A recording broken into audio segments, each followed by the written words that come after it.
In wartime, left to fend for themselves. Ukraine War Animal Relief Fund facilitates clinics in Ukraine to sterilize, vaccinate, and microchip these animals. They want to keep them healthy, keep the population down, and keep rabies from spreading. And they are about to leave for another mission to Ukraine. And joining us today is founder Dan Fine of Edmonds. This is the 5th time your relief fund is going over there. What are the needs? When we hear you going over to a war-torn country, it makes us all worry about you, Dan. Yeah. What are the dangers? Well, just stay on the roads, stay on the sidewalks, don't walk out into the fields, which is a problem when you're trying to catch a dog. You know, we'll tranquilize a dog. They can run for 5 or 10 minutes.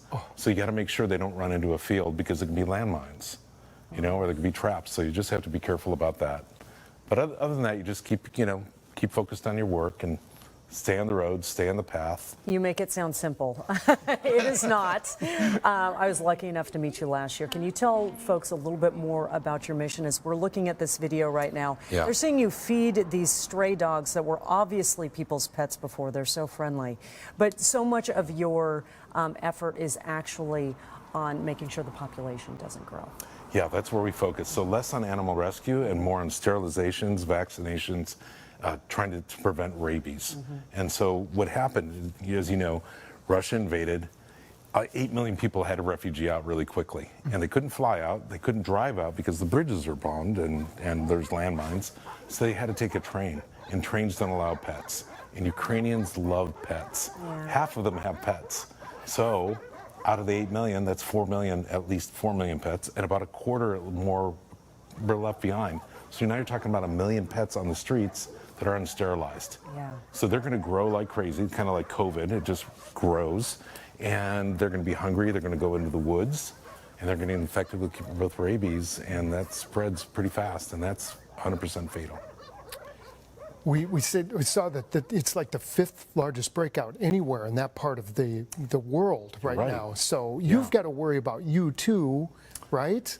Right, you don't want to get bit. Right. And you also have to worry because a lot of the hospitals have been bombed. So you need to be near a hospital that has the rabies vaccine.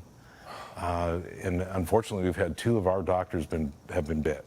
Dr. Peter had the vaccine, so he was okay.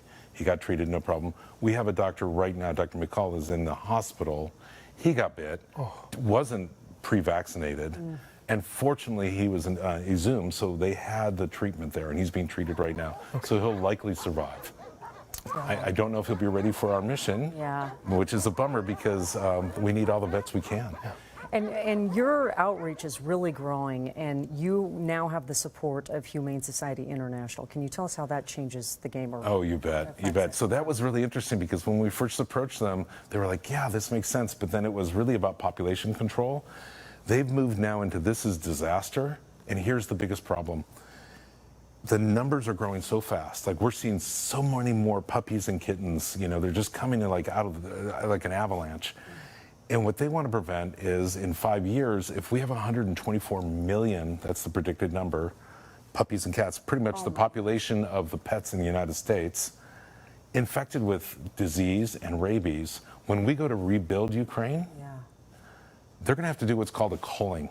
A culling is what's otherwise known as a mass genocide. Oh, man. And we have such goodwill towards Ukraine right now. If we have to go kill 124 million puppies and kittens, that's not going to last very long. So we can prevent it by going and sterilizing them now and vaccinating them now. And each one of their noses is like a fingerprint. You can tell their faces and their names, maybe. By their noses, huh? Well, we've expanded it a little bit, so we're now using the whole face. And we're adding artificial intelligence. We're working with a company called InData Labs, who's based in Ukraine.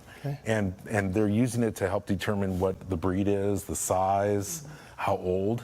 And so that gives us a better match. So a Ukrainian can take their phone, upload the picture into our database, our Microsoft database, and we can get within a 98% match. So then hopefully we can reconnect them. We can also use this to help adopt them. and get them adopted. Amazing work that you're doing, Dan. We really want to talk to you when you get back safely. You bet. And you're leaving this weekend, is it? Sunday. Okay, we'll check back in with you when you get Safe back. Thank you travels. so Great much. to see both of you. I know Thank that you. people at home are going to want more information Yeah. on UWARF. That will be on our website, as well as if you want to rewatch this interview, you can do that as well. KIRO7.com/live studio. And I'm Elle Thomas at the